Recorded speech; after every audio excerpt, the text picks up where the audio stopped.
اعوذ باللہ من الشیطان الرجیم بسم اللہ الرحمن الرحیم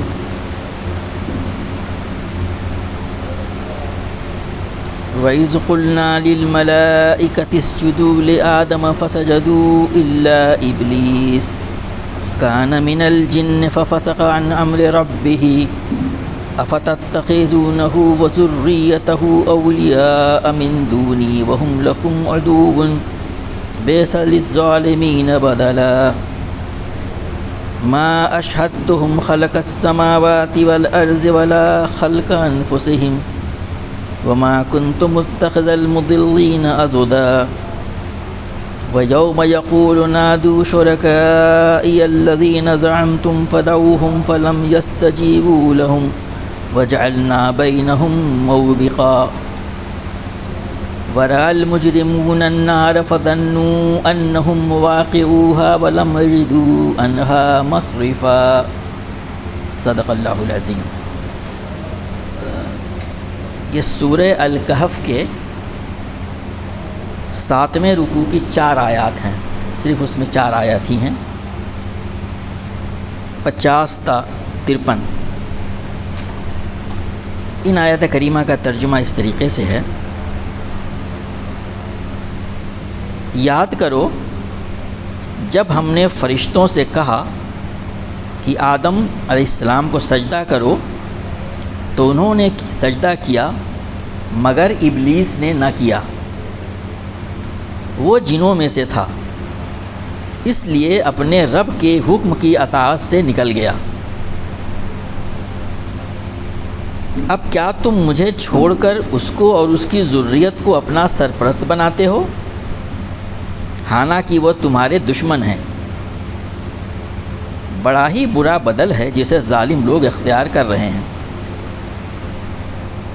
میں نے آسمان و زمین کو پیدا کرتے وقت ان کو نہیں بلایا تھا اور نہ خود ان کی اپنی تخلیق میں انہیں شریک کیا تھا۔ میرا یہ کام نہیں ہے کہ گمراہ کرنے والوں کو اپنا مددگار بنایا کروں۔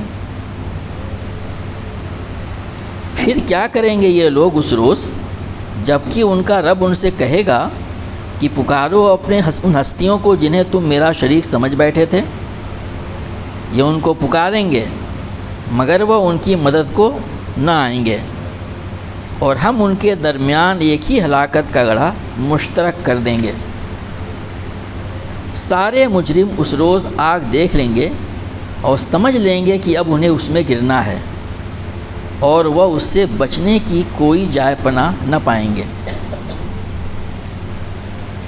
سورہ الکہف، اس کے بارے میں تفصیلات آپ کے سامنے آ چکی ہیں کہ ان میں کون کون سے واقعات بیان کیے گئے ہیں اور کس طریقے سے اللہ تبارک و تعالیٰ نے وعظ، تذکیر، نصیحت، دلائل دیے ہیں، اس کے اندر میں طرح طرح کی قصے بیان کیے ہیں، تمثیلیں دی ہیں، اور مختلف طریقے سے سمجھایا گیا ہے انسانوں کو کہ وہ ایک اللہ کی بندگی کی طرف آئیں اور شیطان اس کی ذریت کی بندگی کو چھوڑ دیں، اور اس کا اسلوب بدلتا رہتا ہے۔ اس کے پہلے ایک تمثیل بیان کی گئی تھی، دنیا کی بے ثباتی کو اس طرح سے بیان کیا گیا تھا کہ جیسے آسمان سے بارش ہوتی ہے جب، تو زمین بالکل لہلہا اٹھتی ہے، اور آپ فصل کو 1-2 مہینے کے بعد دیکھیں تو ایسی محسوس ہوتی ہے کہ کتنی ہریالی ہوتی ہے، لیکن پھر 2 مہینے کے بعد سے وہی چیز بالکل خشک ہو جاتی ہے اور بھس ہوائیں لے اڑے پھرتی ہیں۔ تو بتایا گیا کہ یہی زندگی کا معاملہ ہے کہ ایک آدمی بچہ ہوتا ہے، بڑا ہوتا ہے، جوان ہوتا ہے، پھر بوڑھا ہو جاتا ہے، پھر ختم ہو جاتا ہے، اور اس کے لیے آدمی اتنے سارے ظلم زیادتیاں دنیا بھر میں کرتا ہے، فساد برپا کرتا رہتا ہے۔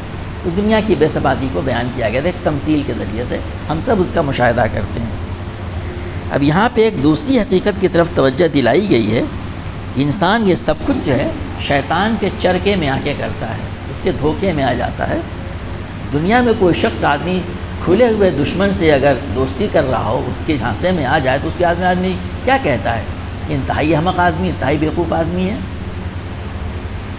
اسی لیے ایک محاورہ بیان کیا جاتا ہے کہ جو ہے وہ ایک سمجھدار دشمن جو ہے وہ ایک نادان دوست سے بہتر ہوتا ہے، دوسرے معنی میں بیان کیا جاتا ہے وہ کہنے کے لیے۔ تو دشمن کو آدمی کوئی دوست نہیں بناتا کسی قسم کو، ان آیتوں میں اسی طرح اشارہ کیا گیا ہے کہ تم ابلیس کو اس کی ذریت کو اپنا دوست بناتے ہو. فرمایا جا رہا ہے وَإِذْ قُلْنَا لِلْمَلَائِكَةِ اسْجُدُوا لِآدَمَ فَسَجَدُوا إِلَّا إِبْلِيسَ. اس واقعے کو یاد کرو جب ہم نے فرشتوں سے کہا کہ آدم کو سجدہ کرو تو انہوں نے سجدہ کیا مگر ابلیس نے نہ کیا، اور اس کی وجہ بنائی کان من الجن ففسق عن امر ربہ، وہ جنوں میں سے تھا اس لیے اس نے اپنے رب کی حکم کے اطاعت سے نکل گیا. یہ فرشتوں کی صفت قرآن پاک میں بیان کی گئی ہے کہ وہ اللہ تعالیٰ کی نافرمانی نہیں کرتے. قرآن میں جگہ جگہ آیا ہے. چنانچہ سورہ تحریم میں کہا گیا ہے لا یعصون اللہ ما امرہم ویفعلون ما یؤمرون. انہیں جو حکم دیا جاتا ہے اللہ کی طرف سے اس کی نافرمانی نہیں کرتے، بلکہ جو حکم ہی دیا جاتا ہے اس کو بجا لاتے ہیں. ایک دوسری جگہ فرمایا گیا سورہ نحل میں وَهُمْ لَا يَسْتَكْبِرُونَ يَخَافُونَ رَبَّهُمْ مِنْ فَوْقِهِمْ وَيَفْعَلُونَ مَا يُؤْمَرُونَ. وہ سرکشی نہیں کرتے، یہ شیطانی صفت ہے، یہ سرکشی کرنا. وہ سرکشی نہیں کرتے اپنے سے جو ان کے اوپر ہے، یعنی وہ اللہ تبارک و تعالیٰ اس سے ڈرتے رہتے ہیں اور وہی کرتے ہیں جس کا انہیں حکم دیا جاتا ہے. تو یہ فرشتوں کی صفت تو یہ بیان کی گئی ہے. تو کہا جا رہا ہے کہ فرشتوں کو اللہ نے حکم دیا تو انہوں نے سجدہ کیا. اس کی تفصیلات آ چکی ہیں، اس کو بیان کرنے کی ضرورت نہیں ہے. اسے کیا معنی ہے؟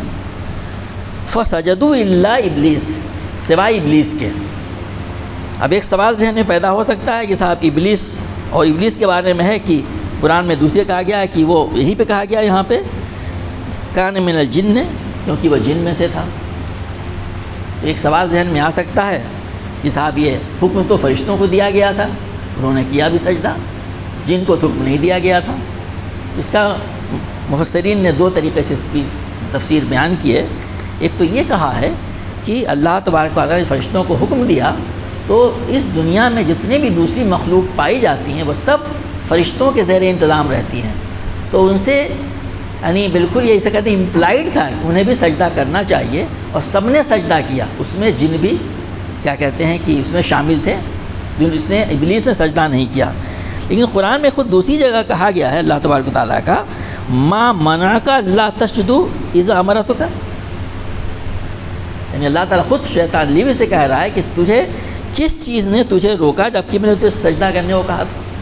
اس کا مطلب ہے کہ اللہ تعالیٰ نے اس کو بھی سجدہ کرنے کا حکم دیا تھا، یعنی اس میں کوئی کسی قسم کا جو تھا یعنی ابہام نہیں تھا کہ پتہ نہیں میں بھی شامل ہوں کہ نہیں ہوں. فرشتوں سے تو کہا گیا ہے، اللہ تعالیٰ خود کہہ رہا ہے کہ ما منعک الا تسجد اذا امرتک، کیا کس چیز نے تجھے منع کیا کہ تم نے سجدہ نہیں کیا، تجھے روکا، میں نے تجھے حکم دیا تھا.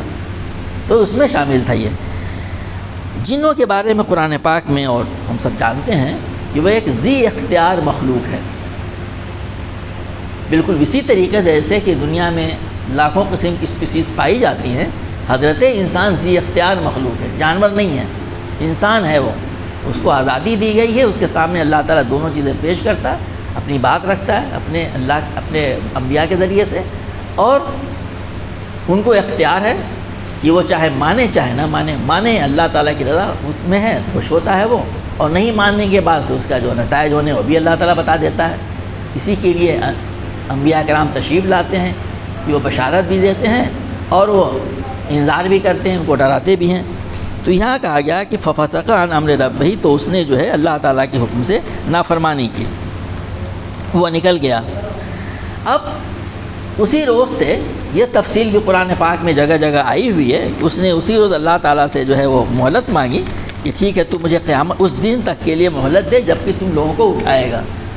اور اس نے بڑی تفصیل آتی ہے کہ میں ان کو آگے سے، پیچھے سے، دائیں سے، بائیں سے، اوپر سے، ہر طرف سے بھگانے کی کوشش کروں گا، اور ان میں سے تو اکثر کو نافرمان پائے گا سوائے اس کے کہ جس پہ تیرا خصوصی کرم ہو. یہ بات مختلف احرام میں کہی گئی ہے.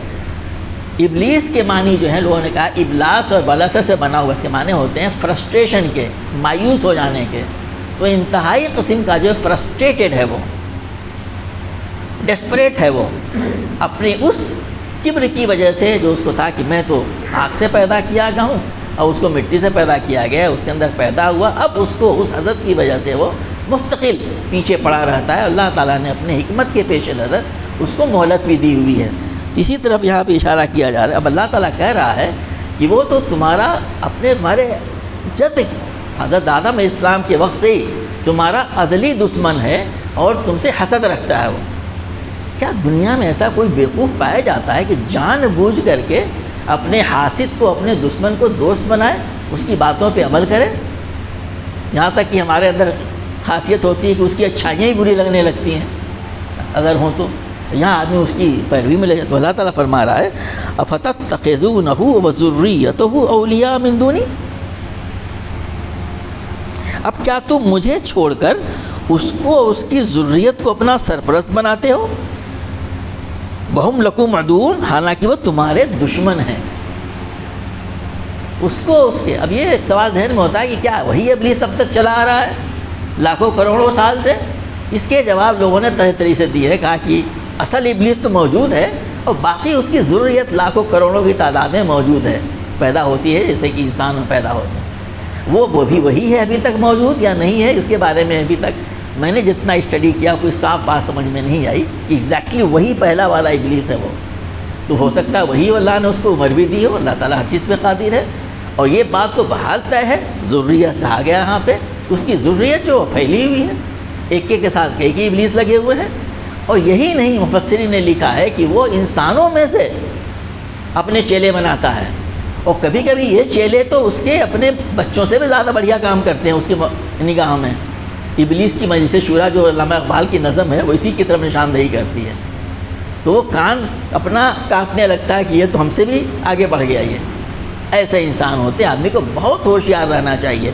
اسی کی طرف اشارہ کیا گیا کہ کیا تم اسے اور مجھے چھوڑ کر اسے اور اس کی ذریت کو اپنا سرپرست بناتے ہو؟ کتنی نادانی کی بات یہ ہے، حالانکہ وہ تمہارا کھلا دشمن ہے۔ قرآن میں عدو مبین، یہاں تو کہا لکم عدو کہا گیا ہے کہ وہ تمہارے کھلے دشمن ہیں، پلورل میں ہے، وہ ایک دو نہیں ہے، یہ بالکل پھیلے ہوئے ہیں، جنوں میں بھی اور انسانوں میں بھی۔ وہم لکم عدو، وہ تمہارے، اور کہیں کہ عدو مبین کہا گیا ہے، کھلا دشمن، یعنی چھپے دشمن سے تو آدمی تو غفلت میں پڑ سکتا ہے، یہاں پہ کہا گیا دشمن تمہارے ہیں۔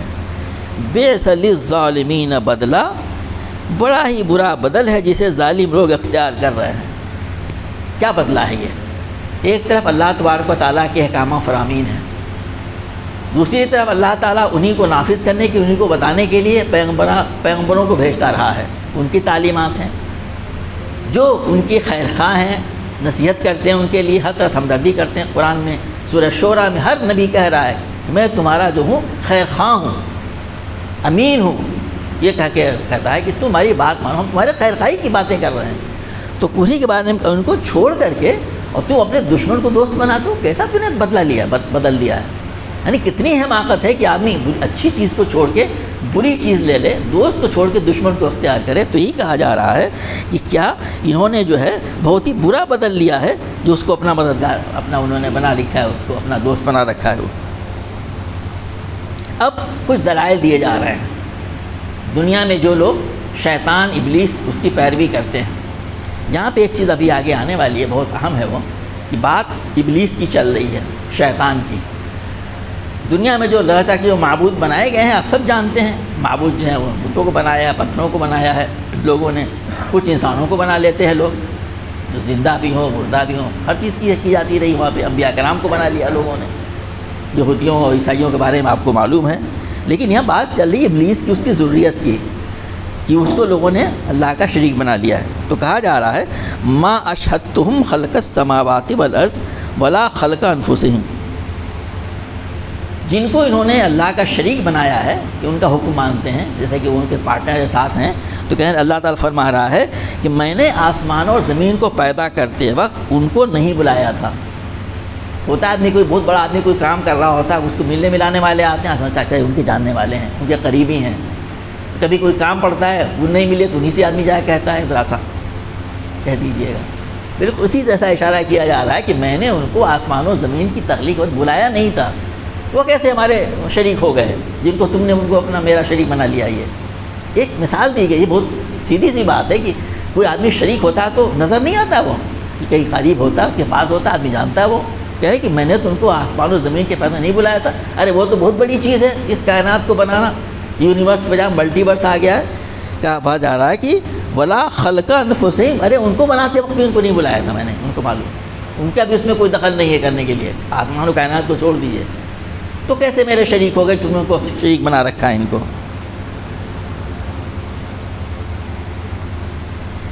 وما كنت متخذ المضلين عضدا، اس کا مطلب یہ ہوا کہ میرا یہ کام نہیں ہے کہ گمراہ کرنے والوں کو اپنا مددگار بنایا کروں.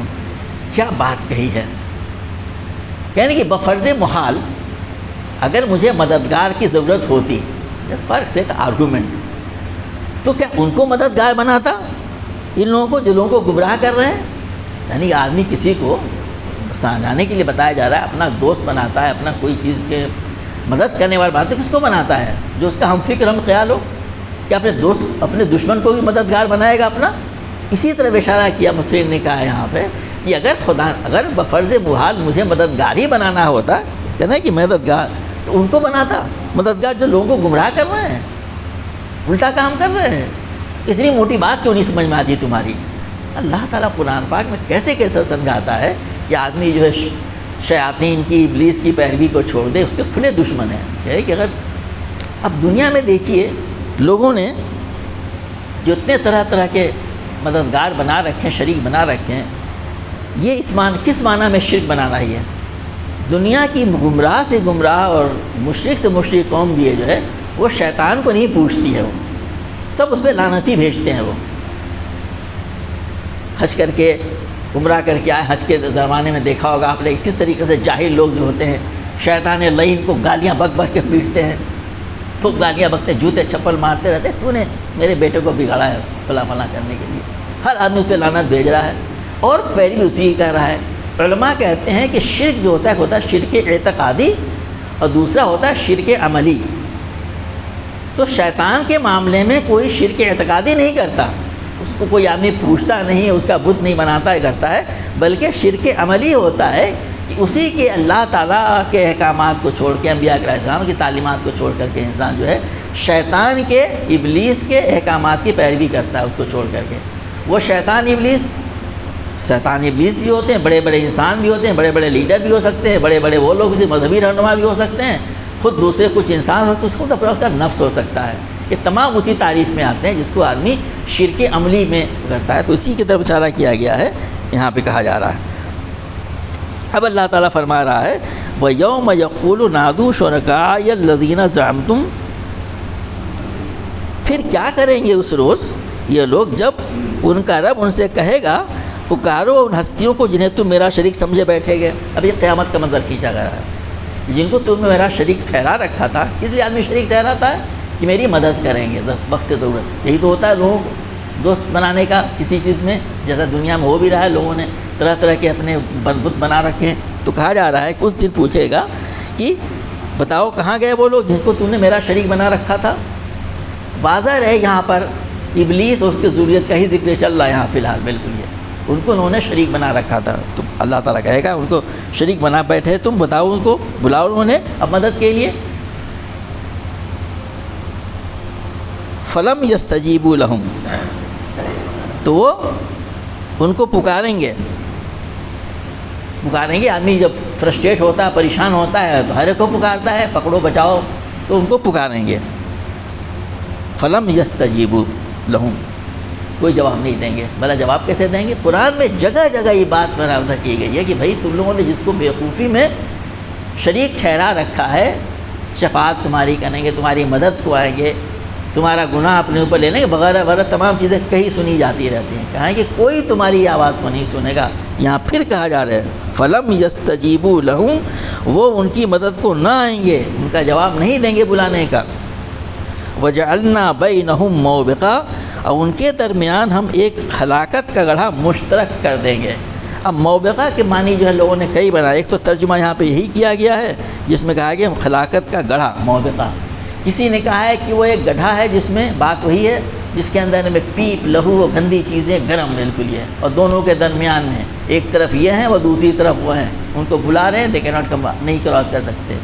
اور کچھ لوگوں نے اس کا مطلب یہی لیا ہے کہ وہاں پہ ایک دوسرے کے دشمن ہو جائیں گے. وہ دنیا میں ان سے دوستی ہے، ان کے اوپر میں خوب نچھاور کیے جا رہے ہیں، ان کے نذرانے چڑھائے جا رہے ہیں، ان کی خوب واہ واہ کی جا رہی، جے جےکار کی جا رہی ہے، لیکن آخرت میں وہ ایک دوسرے کے دشمن ہو جائیں گے.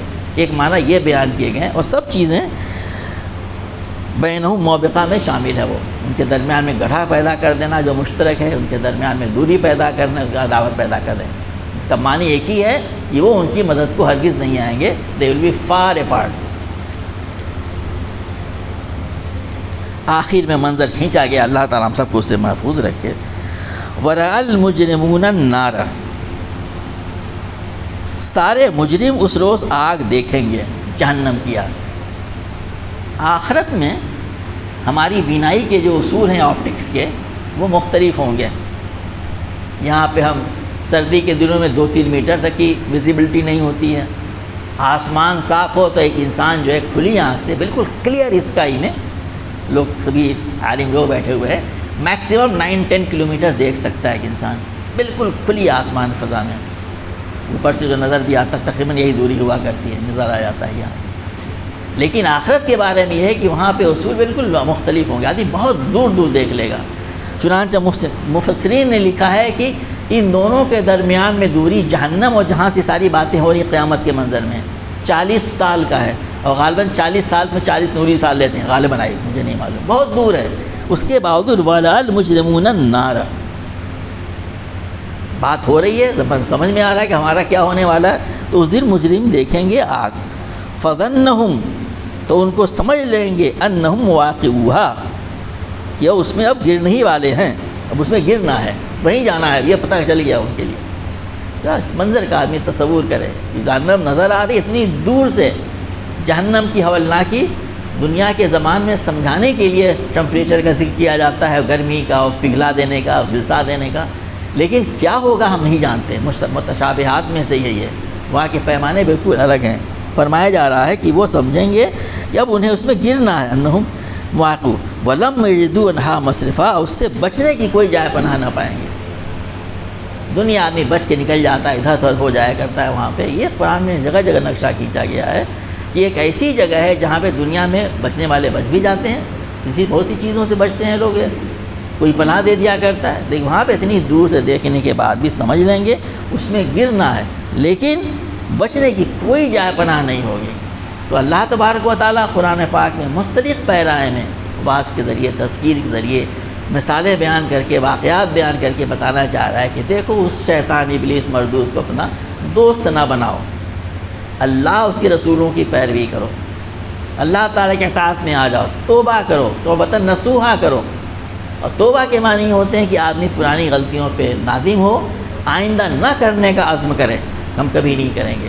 اور اگر وہ حقوق اللہ، حقوق العباد سے متعلق چیزیں، حقوق اللہ میں اللہ تعالیٰ معاف کرنے والا، حقوق العباد میں ان کی تلافی کرے. یہ نہیں کہ آدمی سارا کچھ تو کر کے امس کر چکا ہو، اس کے بعد سے توبہ کر کے ختم ہو گیا. ان کی تلافی کی پوری کوشش ہو، اور آئندہ کبھی نہیں کریں گے. جب بھی اس کو کبھی خیال ذہن میں یاد آ جائے تو آدمی نادم ہو جائے، اللہ تعالیٰ سے توبہ کرے، استغفار کرے، کیا غلطی ہم سے ہو گئی تھی، اللہ تو مجھے معاف کر دے.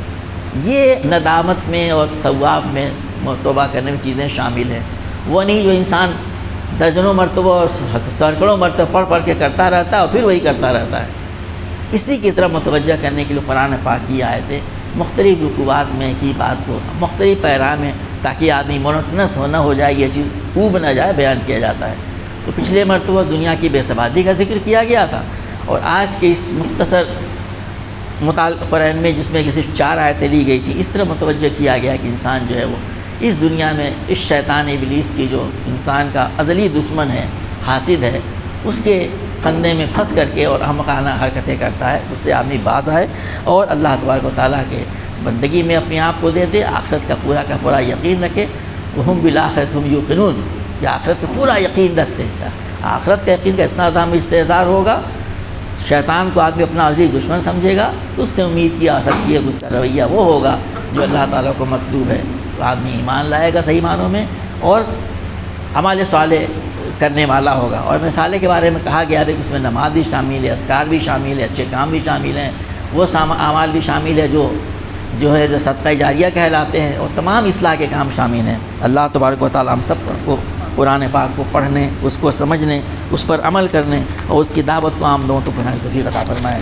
ربنا لا تزغ قلوبنا بعد إذ هديتنا وهب لنا من لدنك رحمة الوهاب۔ اللهم إنا نسألك رضاك والجنة وإنا نعوذ بك من سخطك وعذابك والنار۔ اللهم حبب إيمان وزينه في قلوبنا وكره الكفر والفسوق والعصيان اللهم من الراشدين۔ ربنا عليك توكلنا وإليك أنبنا وإليك المصير۔ وصلى الله تعالى سيدنا محمد وعلى آله وصحبه أجمعين برحمتك يا أرحم الراحمين۔